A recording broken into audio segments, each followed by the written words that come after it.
यह शरीर इस प्रकृति का अंश होने के कारण प्रकृति पर निर्भर है, लेकिन यह मन जब भी दूर होगा तो चेतन की उपलब्धि से दूर होगा, और शरीर की पीड़ा जब भी दूर होगी तो पदार्थ की उपलब्धि से दूर होगी। लेकिन पदार्थ में सुख खोजें, इससे बड़ी दूसरी कोई बेवकूफी मनुष्य करता नहीं। इनकी सारी शिक्षा इनको यह समझाने में असमर्थ है, असहाय है कि पदार्थ तुम्हारे मन के दुख को दूर नहीं कर सकता। पदार्थ का संग्रह तुम्हारे अहंकार को तो बढ़ा सकता है, और बढ़े हुए उस झूठे अहंकार को लेकर आप क्षण भर के लिए सुख का भ्रम तो पाल सकते हैं, लेकिन पदार्थ का संग्रह करके जो उससे सुख की आशा करते हैं वो अंतोगत्वा दुख का ही संग्रह किए हैं। वो उन्हें आज नहीं कल अवश्य समझ में आ जाएगा। अगर मेरी बात पे नहीं विश्वास तो किसी मरते हुए वृद्ध से जाके बातें पूछें, किसी बहुत बुजुर्ग से यह बातें पूछें। धन दौलत उसके काम नहीं आती और सारी संपत्ति छोड़ के वो जीवन के अनंत अंधकार में यात्रा पे जाने के लिए मजबूर है। तो जब तक हम सुख की परिभाषा को नहीं बदलेंगे और दुख को समझेंगे नहीं, तब तक हम वास्तविक सुख की खोज नहीं कर पाएंगे।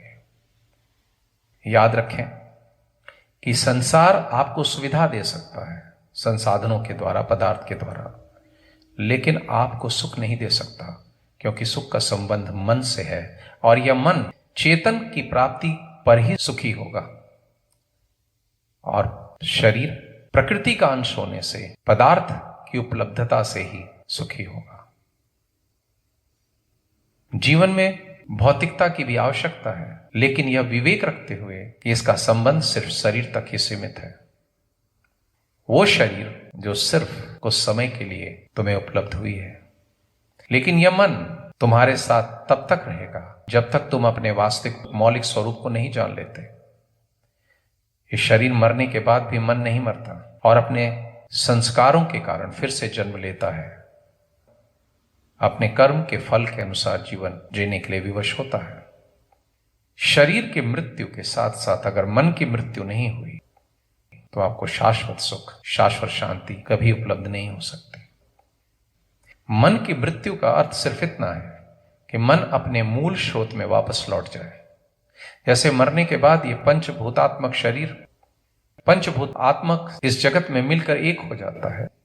अग्नि अग्नि में, जल जल में, वायु वायु में, आकाश आकाश में, पृथ्वी पृथ्वी में। ऐसे ही यह मन जिस चेतन से उत्पन्न हुआ है उस चेतन में जाके इसको लीन होना ही होगा, और जब तक ये नहीं होगा तब तक यह मन ही कारण बनेगा बार बार आपके शरीर ग्रहण करने का। और जब शरीर ग्रहण करेंगे आप तो शरीर की पीड़ा भी उठानी पड़ेगी, जन्म लेने से लेके मरते दम तक शरीर में अनेक प्रकार की पीड़ा लगी ही रहती है। भूख, प्यास, रोग, व्याधि, थकान, ये कब साथ आपका छोड़ते हैं। और सबसे बड़ी बीमारी जो बुढ़ापा है वो तो आपकी मौत के बाद ही छूटती है। तो शरीर प्राप्त अगर है तो पीड़ा प्राप्त होगी ही होगी।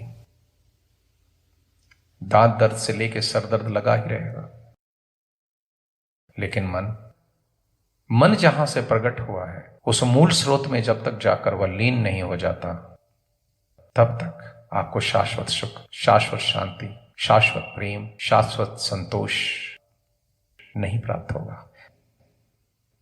और आप इस संसार में दूसरा खोज भी क्या रहे हैं? कि आप संसार में शांति नहीं खोज रहे, प्रेम नहीं खोज रहे, सुख नहीं खोज रहे, अमरता नहीं खोज रहे, लेकिन आपके पिताजी को क्या मिली, दादा को मिली, आपके पड़ोसियों को मिली। ये देखते हुए भी आप भी उसी जगह क्यों खोज रहे हैं? ये बुद्धि की जड़ता जब तक रहेगी तब तक आपका मन अपने मूल स्रोत की तरफ कभी लौटेगा नहीं।